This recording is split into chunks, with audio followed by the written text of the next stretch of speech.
Ashamaa harka fuunee dhaggeeffatootaa fi daawwattoota Isaat Afaan Oromoo. Kun Isaat Afaan Oromoo irraa qophaa'ee kan isinii dhiyaatu qophii argaa dhageettiiti. Qophii kana irratti torban kana keessa yookaan immoo tibbana kana oduu biyya keessaa fi naannoo biyya keenyaa irra deddeebi'aa turanii walitti qabuudhaan waan dhageenyirraa waan arginerraa isinitti dubbachuudhaaf deemna.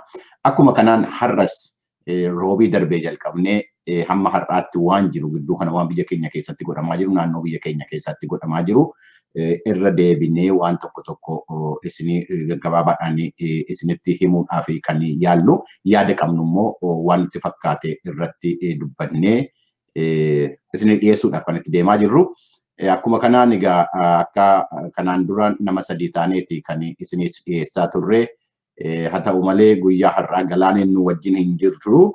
Sababni isaas immoo akkuma oduu guddaa tokko ta'uu danda'a biyya Ameerikaa kana keessatti yeroo ammaa oduu guddaa ta'ee kan jiru waa'ee haala qilleensaati. Bubbee yookaan obomboleettii galaanarraa ka'u kanas herii kan jedhamu kanatuyyuu gidduu kana Ameerikaa keessatti bakka adda addaatti rakkina uumaa jira. Akkuma kanaan Florence jedhamu galaanarraa ka'ee gidduu kana Carolina State jedhamtu kibbaaf kaaba akkuma kana Virginia fi Maryland bakka immoo namoonni biyya keenyaa namoonni Itoophiyaatiif lammiin biyya sanaa itti baay'atanu naannoo Washington DC kana qilleensa kanaan rukutaa jira. Ala qilleensi kun dhufu immoo konkolaataa oofuun daandii geejjibni adda addaallee hin dhabama. Kanaafuu Galaaneen manaa baatee istuudiyoo dhaquudhaaf hin dandeenye. Warra achi jiran lammiilee keenya hundumaaf iyyuu Waaqayyo sina eegu jenna. Wantichi obomboleettichi bubbeen kun balaadha. Waggaa darbee nu bira ture nutu rakkina akkanaa keessa ture amma immoo gara sana deemaa jira. Nu bira sigaa kan biraa hin dhufa jennee yaadna yeroon ammaa kun yeroo bubbee yeroo obomboleettiin galaanarraa ka'ee lafa kana jeequudha. Akkuma dhagaa jirtanus biyya Filipiin keessattis immoo gidduu kana ka'ee galaanarraa ka'ee akkana gochaa jira. Nu waan akkanaa hin qabnu biyya keenya keessatti kanuma gaa wanti amma jiru. Egaa akkuma beektanu argaa dhageettii kana kan jalqabnu biyya keenya keessaa ka'eeti.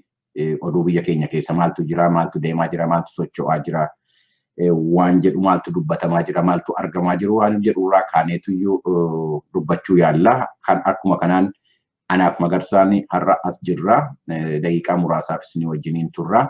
Magarsaan haala biyya keenya keessatti deemaa jiru yeroo ammaa maal akka inni fakkaatu nutti himaa Magarsaa boona.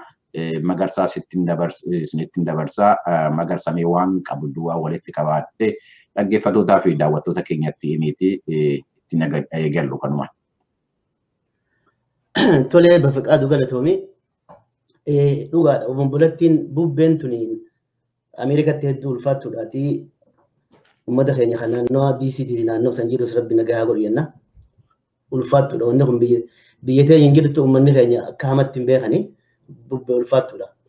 Akkuma atuu jetteeti wanni ammaan tana naannoo biyya teenyaa keessatti dhimma deemaa jiru yeroo ammaa keessattuu akkuma torbaan dabre jechuun guyyaa roobii dabre mataatu hinetti haala simannaa jaarmiyoota siyaasaa biyya alaarraa biyyatti karaa nagaatiin qabsoonni jedhanii galanii irratti haalli tokko tokko magaalaa Finfinnee keessatti dalachaa jira.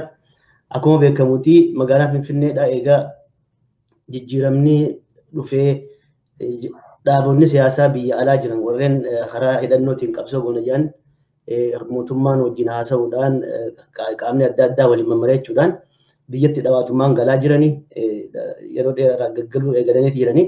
Namoonni aktivistii adda addaatis biyyatti galaa jiran garuu kanarratti namoonni akkuma beekuun akkuma deeggarsa qabuun akkuma wal deeggaruun simannaa godhaafii ture. Akkuma nuti yeroo Arbanyoosh Gimboo sabaatti magaalaa Finfinnee seenan simannaa cimaa tutu koreen simannaa qophooyitee qophiin adda addaatii fi baanaranii fi akkasuma ammallee alaabaan alaadaanis fannifamtee bakka adda addaatti simannaa oowwaatu godhamee ture. Bifuma wal fakkaattuun amma gaa guyyaa boru jechuudha. Sanbata boru adda bilisummaa Oromoodhaa akka jirutti naannoo Asmaraarraa biyyatti waraanaa fi akkasuma ammallee hoogganoonni isaanii galuudhaaf sagantaa dheeraa waliin turanii koreen qindeessituu adda bilisummaa Oromoo simannaa adda bilisummaa Oromoo irratti hojii fudhattee bobbaatus caasaa adda addaa ijaaruudhaan karaa qophii garaagaraa godhaatti turte. Haala kanarratti guyyaa roobii dabartee eegalee rakkoo naannoo magaalaa Finfinnee dhalatteetu jira. Kunis rakkoon irra guddaa wanti itti wal qabatee waa'ee alaabaa adda bilisummaa Oromoo naannoo magaalaa Finfinnee keessatti fannisuu fi dhaabuu irratti takka waan qabatanii deemuu irratti rakkoo dhalachaa dhufe. Rakkoon san gara biraatiin ammaasiin karaa dargaggoota adda bilisummaa Oromoo deeggaraniinis halluu alaabaa adda bilisummaa Oromoo qabdu fakkaattu lafarraa fi bika takka irratti dibuudhaanis ni turte. Karaa kanaan rakkoon dargaggoota magaalaa Finfinnee jiran wajjin waa'ee alaabaa irratti rakkoon dhuftee dhibdeen takka akkasuma ammallee jeeqama uumameen yeroo guyyaa deengaddaa namni lubbuun namaa tokko ajjeefamuu fi namoonni hedduun madaa'uunis karaa poolisii kominikeeshinaa Finfinneetiin gabaafamaa ture. Akkasumatti wal qabatee guyyaa kalee isaattis rakkoon san itti fufaa turte magaalaa Finfinnee keessatti. Arrallee addaan dhaabbanni guyyaa har'aattis ijoollee naannoo karaa magaalaa Burraayyuu irraa magaalaa naannoo Finfinnee seenan naannoo bakka Askootti dhukaasatti bananii poolisiin federaalaa dhukaasa fi aara namni mimmaaniisutti bananii namni lama du'uu manni hospitaala Burraayyuudha. Akka amma namni reefkiis nama lamaa hospitaala Burraayyuutti gabaasanii turanii namoonni 10 olillee madaawanii hospitaala garaagaraa keessatti reeferi ta'aniiti achitti wallaansa argachaa jiranitti himama. Karaa kanaan guyyaa kaleessa ammaas magaalaa Finfinnee keessatti rakkoolee walitti bu'iinsa dargaggoota magaalaa Finfinneetii fi qeeroodhaan kan ka'e bakka takkatti tarkaanfiin fofokkattuun takka fudhatamaa turte. Fakkeenyaaf haala mana iskoolaa mana barumsaa afaan Oromoodhaa kan Jeneraal Taddasee Birruutiin maqaa yaamamu dargaggoonni dhaqanii akka caccabsuudhaaf tattaafatanii manni akka tasaa tahee gidaarri isaa waan ol dheeraa ta'eef seenuu dadhabanii aluma rakkina uumanii akka deemanii fi yuunivarsiitii Rift Vaalii damee Gullallee irra hedduun akka rakkinni guddaan ga'ee fi manneenii fi mastaawotiin isaanii yuunivarsiitiidhaa akka caccabsatti gabaafamaa jira karaa miidiyaa irratti. Akkasuma ammallees baankii intarnaashinaal Oromiyaa irrattis tarkaanfiin akkasii fudhatamuu dhaatuma. Haa ta'u ammoo har'aan tana federeeshinii dargaggoota magaalaa Finfinneetii fi koree qindeessituu simannaa adda bilisummaa Oromoo wal gahuudhaan marii gaggeessaa turanii warri dargaggoonni federeeshinii dargaggoota magaalaa Finfinneedhaa waan kana addeellaan keessanii akka tasgabbeessuu danda'aniif marii bal'aa taasisanii isaanillee baallama seenanii jiranii akka rakkoon tun dhaabbattuu fi akka rakkoon tun hin bal'anne. Karaa biraatiin dhaabbileen siyaasaatis namuu karaa isaaniitiin addi bilisummaa Oromoolleen namoonni tarkaanfii hamtuu fudhatu keessattuu halluu lafarratti alaabaa adda bilisummaa Oromoo lafarratti dibuun akka qaceelaan ta'inii fi akka yaada adda bilisummaa Oromoon ta'initti ibsa kennanii turani. Dhaabbanni Arbanyootii Gimboo Sabaattiitis haaluma kanaan dargaggoonni naannoo magaalaa Finfinnee jiran akka tasgabbaa'anii simannaa kana qalbiidhaan qoodarraa fudhatan irratti yaada namoota kennatee jira. Guyyaa har'aattis ammaasiin paartiin Koongireesii Federaalistii Oromootii fi akkasuma ammallee paartiin Samaayawiidhaattis haala kanarratti ibsa kennaniiti waliin turani. Dhaabni siyaasaa garaagaraa cuftuu yaaddoo ta'e waan kana garaagaraan akka dhaabbattu ciminaan himaati jira jechuudha. Karaa biraatiin wanni ammaan tana ta'aa jiru kuni karaa qeerootiin fakkeenyaaf qeeroo tattaaffii fi qeeroo qabsoo qeeroo tana maqaa balleessuudhaaf yaada kaayameetu jira yaameetitti herregamaa jira. Qeeroon akka rakkina uumtuu fi tooftaa isiin gootu akka keessattuu naannoo sabaa sablammoonni jiru irratti rakkinni akka uumuu fi maqaa qeeroo akka balleessunii fi humnitimmaasiin jijjiirama amma dhufaa jiru kana keessattuu jijjiirama mootummaan Abiyyi Ahmad fa'aa nama tarkaanfachiisaa jedhaman kana hin jaalannee fi warri dantaan isaanii duraatu qabe rakkina adda addaa namoota horii kennuudhaan bobbaasuun illee ni mala oduu jettutu jira. Qeeroon ammoo haa taatu ammaan tana bifa tasgabbooteen magaalaa Finfinnee keessatti walitti qabamanii akka qabsoo isaanii akkuma duraan jalqabanitti nagayaan adda bilisummaa Oromoo simatanitti sabaa sablammoota illee tokkollee wajjin akka rakkinaan qabaannetti ibsachaa jiranii wanni guddaan gaammaan tana hubatamuu qabu biyya federaalaa mul'ata keessatti namuutuu akka alaabaa mallattoo qabu waan mallattoo taatu alaabaa fedhu qabatee deemuu danda'u irratti ibsi kennamaa jira. Karaa keessattuu karaa Piraayim Ministeera Abiy Ahmedii fi akkasuma ammallee pirezidaantii bulchiinsa naannoo Oromiyaa Lammaa Magarsaatiin ibsi bal'aan kennamee ture waan kanarratti dimokiraasii gadhaabu jechuun namoota waan fedhe qabatee akka deemuu fi keessattuu alaabaa siyaasaa jedhanii akka qabatanii bahuun danda'amtu. Kunis adeemsa sirna dimokiraasii waan ta'eef namni hanga daangaa namaatti hin ceenetti hanga wasana namaan dabarretti hanga mirga namaan tuunetti waan silaa fedhan qabatanii maati jira lafumee keessaas lafumee illee alaabaa fedhan qabaatan qabatanii deemuu danda'uudhaatu ammallee mul'ata fakkeenyaaf gaafa taammaan adaamaa dhaqe adaamatti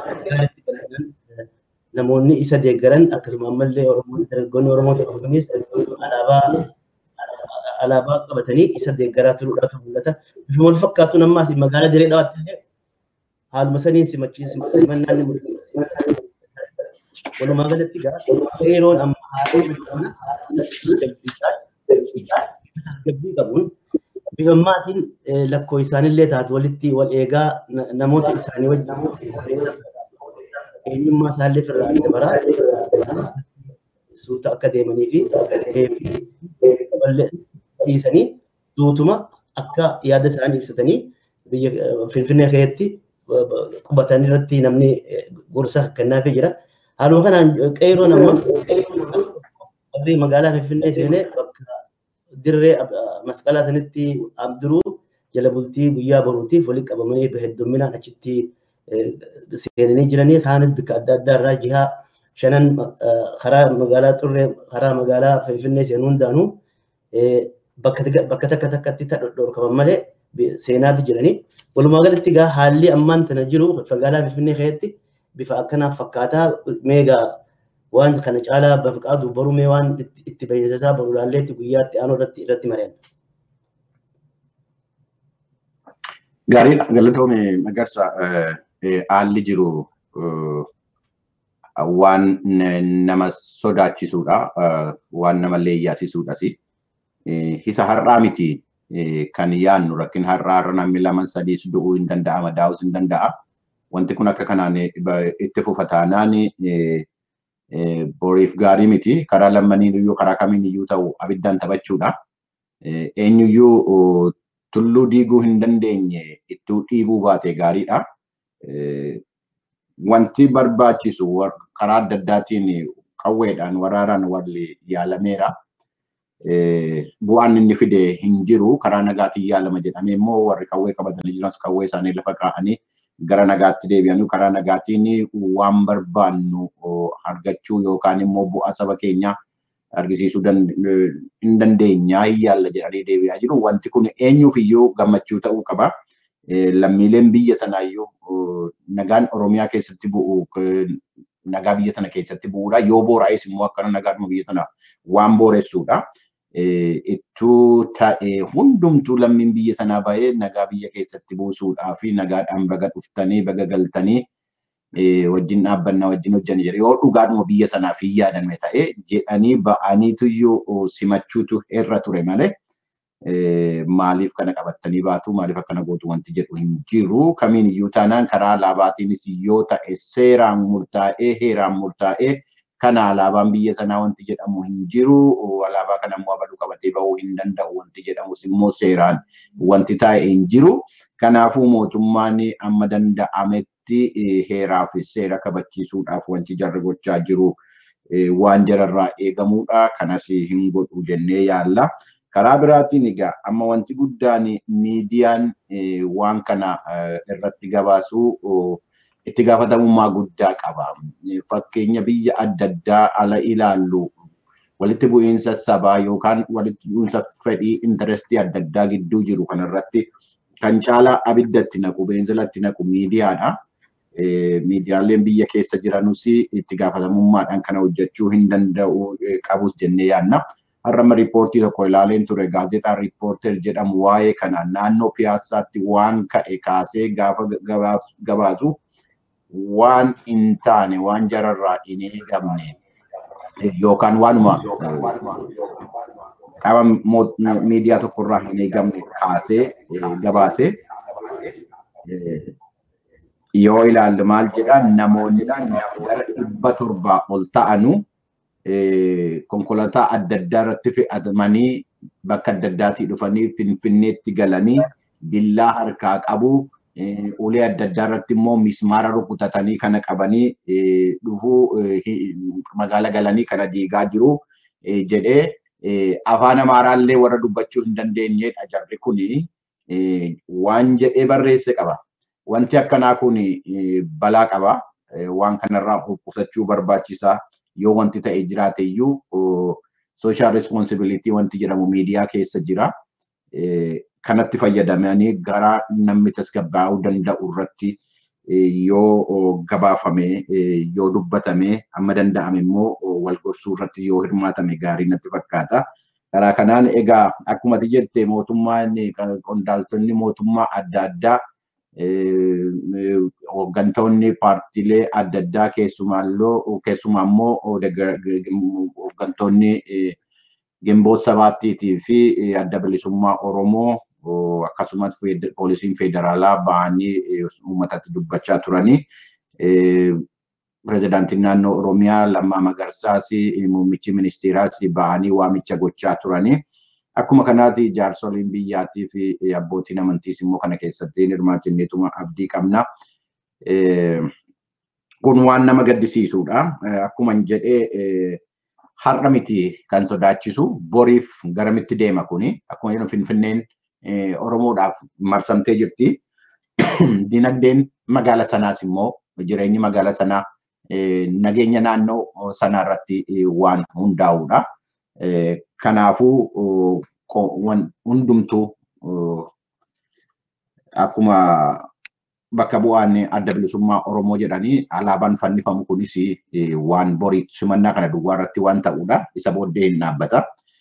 Hin ka'aasi naannoo waajjira dhaaba sanaa duwwaatti kan inni mul'achuu danda'u yeroodhaafi amma seeraan heeraan wanti dubbatamu jiruufi kanaafuu amma danda'ametti warri deeggartoonni ABO's amma danda'ame obsa agarsiisuudha. Waggaa 50 waggaa 40 gatiin itti kaffalamaa ture wareegamni itti kaffalamaa ture obsa kanaanis mul'achuu qaba. Caalanii argamuudha qaba. Karaa adda addaatiin wanti jedhamu jira warri jijjiirama amma deemaa jiru kana hin barbaanne namootallee horiidhaan bitanii itti bobbaasaa jiru waan kanarratti hirmaachaa jiran wanti jedhu jira. Waan kana amma qabatamaan arginutti akka nama miidiyaa tokkotti kun ta'eera sun ta'eera jennu garuu jiraachuus hin danda'a waan jedhu immoo hin fudhannaa. Karuma kana karaa kootiin waan atamma jette irratti wanta nan dabaluu barbaadu mee karaa biraatiin yoo maaltu jira naannoo mootummaa Sumaaleetii fi naannoo Oromiyaa gidduutti kanaan dura wanti godhamaa jiru haalli gara naannoo Sumaalee jiru amma waan tasgabbaa'ee fakkaata. Isatti darbee maaltu godhamaa jira waan argate qabdaa Magarsa?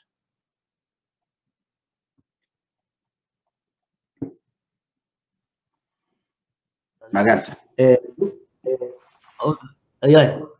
Tole galatoomi. Osoon ta Somaaliitti duratti waan takkaan yaada kee jala dabarfachuu barbaada. Arraan tana wanni arge waraanni adda bilisummaa Oromoodhaa guyyaa boru Eertiraa irraa gama Itoophiyaa seenuudhaaf naannoo Tigraay waggaa seenuudhaaf qophii jiranii. San irratti wanni ajaa'iba natti ta'e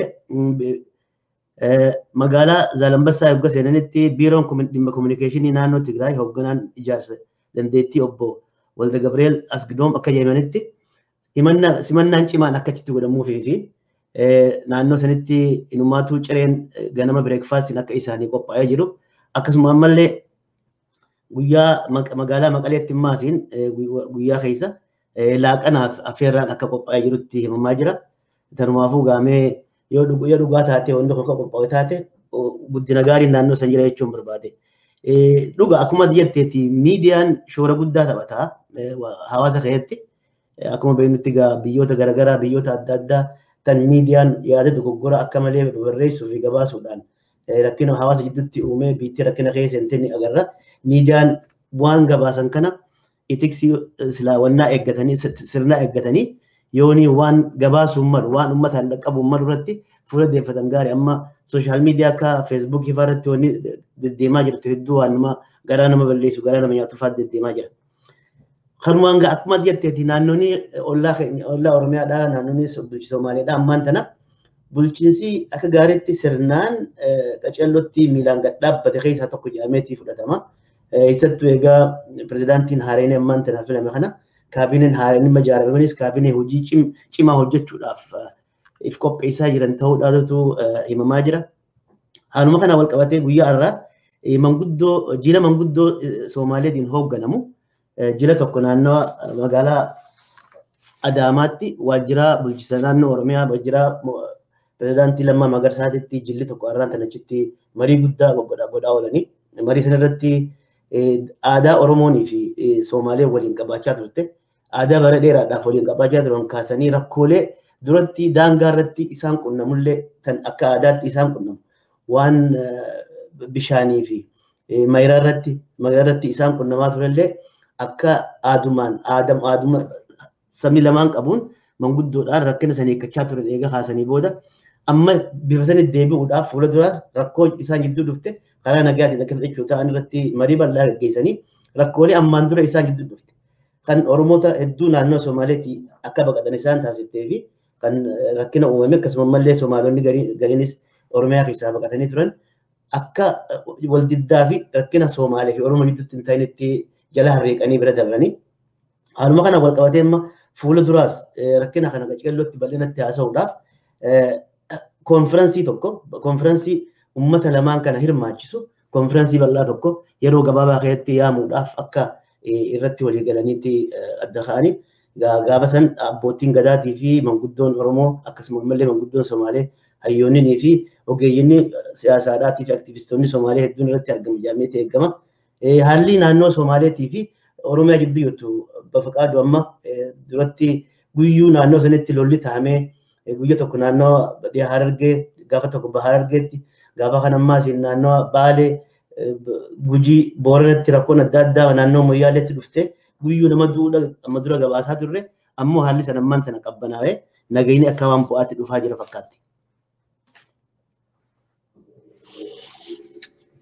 Baay'ee gaariidha. Galatoomii Magarsaa dhaggeeffattootaa fi daawwattoota sagantaa kanaa kun isaatu afaan Oromoo irraa kan isinii darbaa jiru qophii argaa dhageettiiti. Qophiin argaa dhageettii kun oduudhaaf odeeffannoo gidduu kana deemaa turan irratti xiyyeeffachuudhaan waan isin dhageessanis waan isin argitanis isinitti himaa waan isin hin argine dhageenya immoo gaggabaabaatti isinitti himaa amma itti fufneetuma jirra.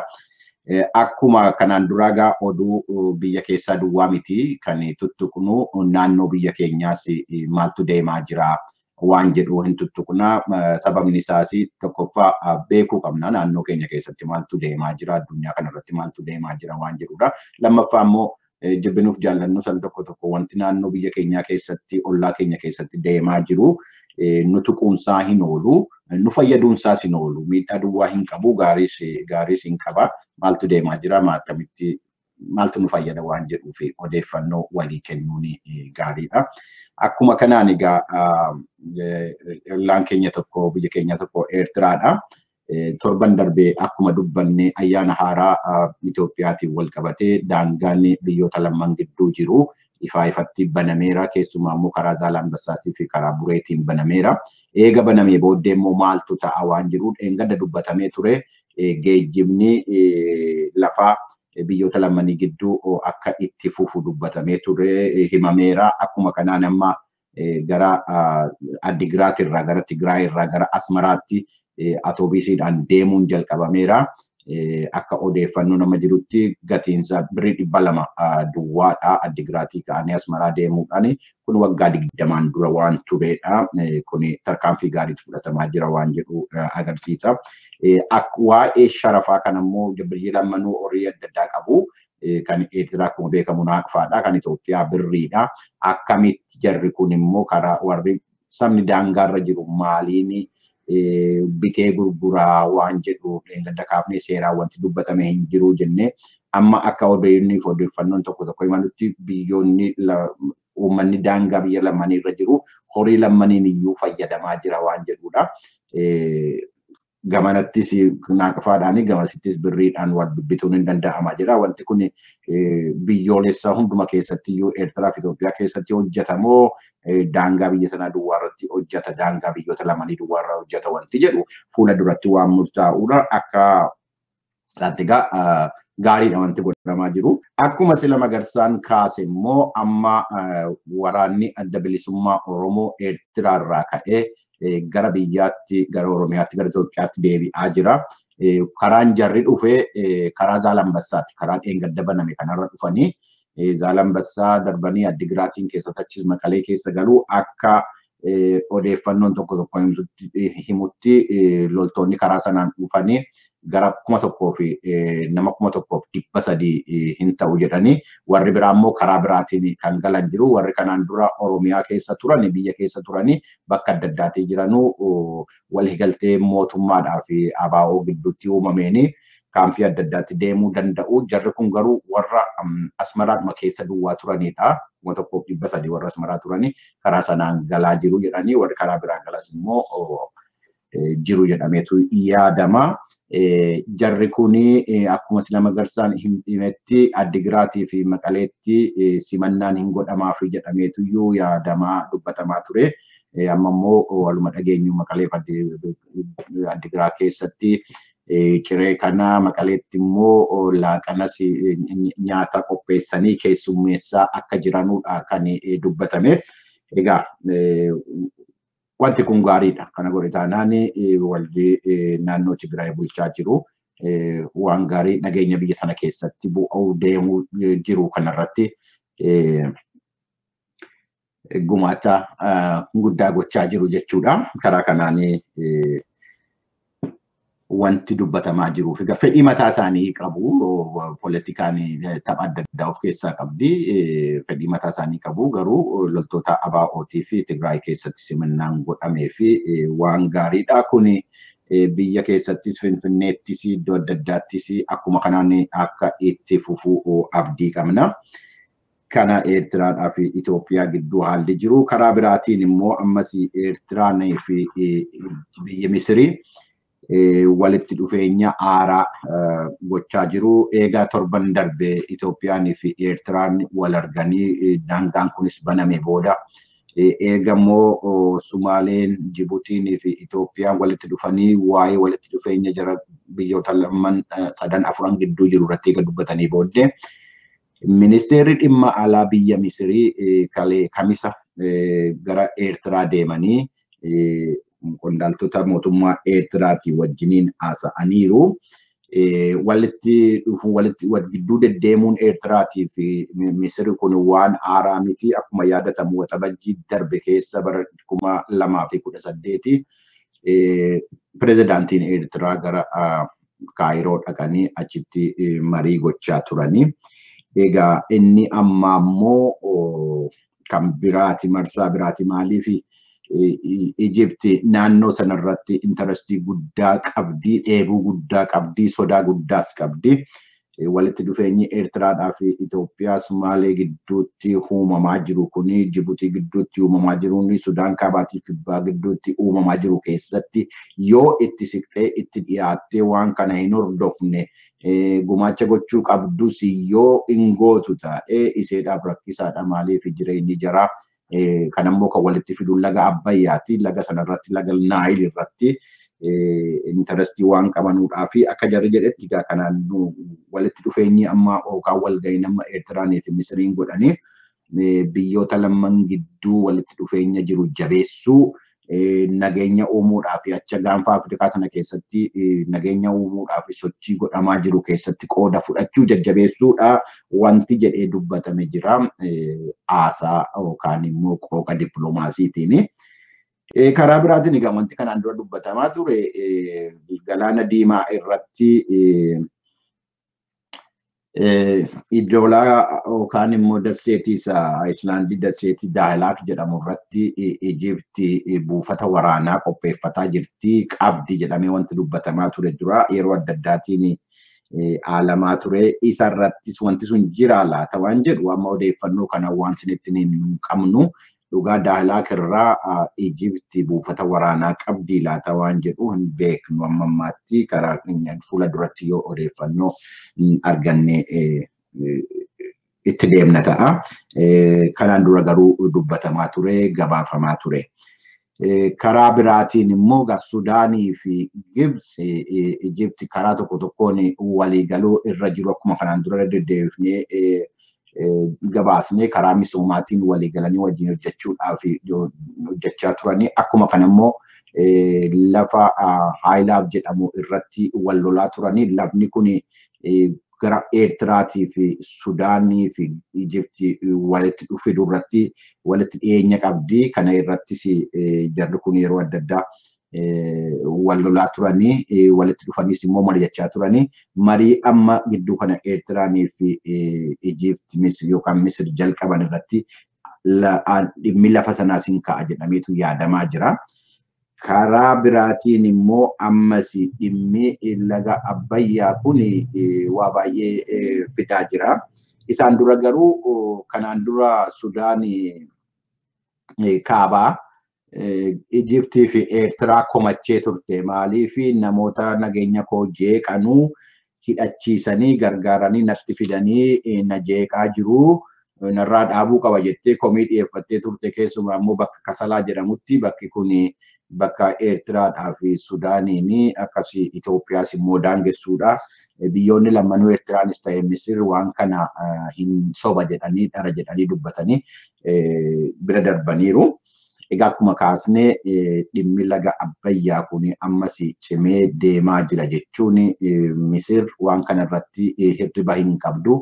Ala darbees ji'uma tokkollee hin taane torban lama torban sadii dura qondaaltonni biyya Misir ministeera dhimma alaa biyya sanaatiin hoogganaman Finfinnee dhufanii dubbatanii turanii gaafa deebi'anu garuu akka jarri itti hin gammanne miidiyaa adda addaa caqasuudhaan qondaaltota biyya sanaa adda addaa caqasuudhaan isinitti himnee turre itti hin gammanne daawwannaa mootummaa Itoophiyaatii wajjiniin yeroo dhumaa kanaaf godhan irratti itti hin gammanne isas ilaalchisanii gaama walitti dhufeenyi Eertiraadhaa fi Itoophiyaa gidduu jiru jabaachaa deemaa jira. Waan kana jaarsummaas ergachuu mee Abiyyiin walii galtaa waan kanarratti walii dhabneerraa nuu gaafadhu wanti kun siniifis nuufis gaarii miti waan kana mee nuu gaafadhaa jedhanii obbo Pireezidaantii Eertiraa obbo Isaayyaas Afwerqiitii wajjiniin mari'achuunis hin jira ta'a. Kun dippiloomaasiinuma keessa waan jiru jennee digaasinii kaafnee hin ooluu jechuudha. Biyyi kamiyyuu fedhii isaa adamsa.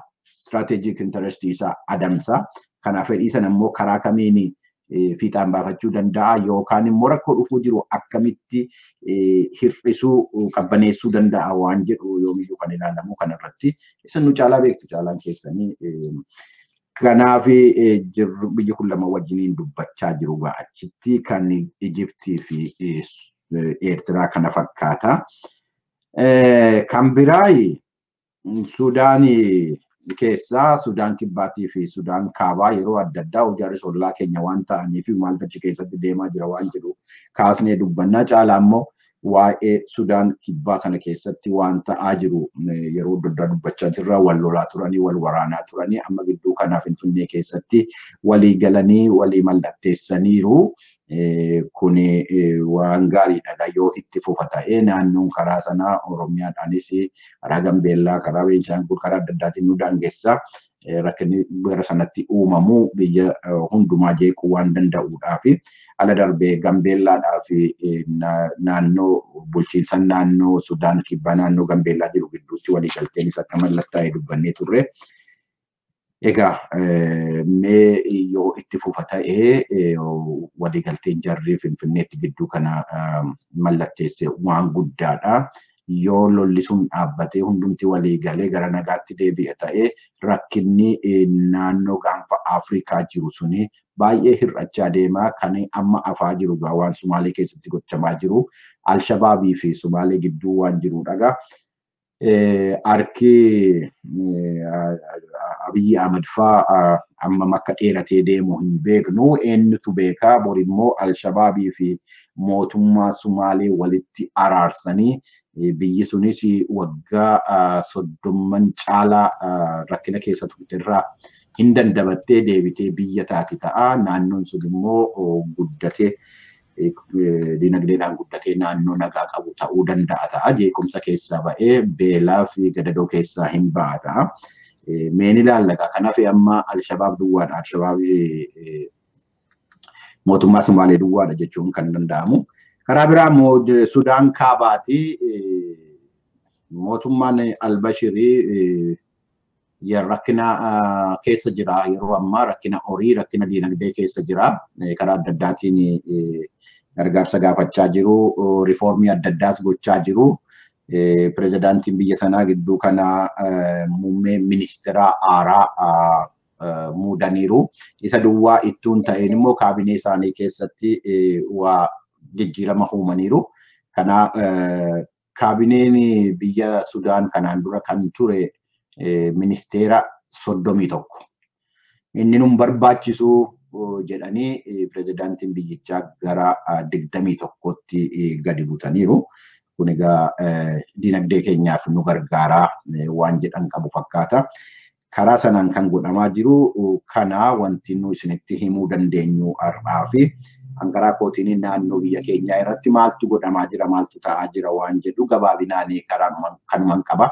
Magarsamee waan irra darbee waan tuqamuu qaba jettee waan immoo sammuu keessa jiru dhaggeeffatootaaf daawwattoota keenya keessatti itti himiti.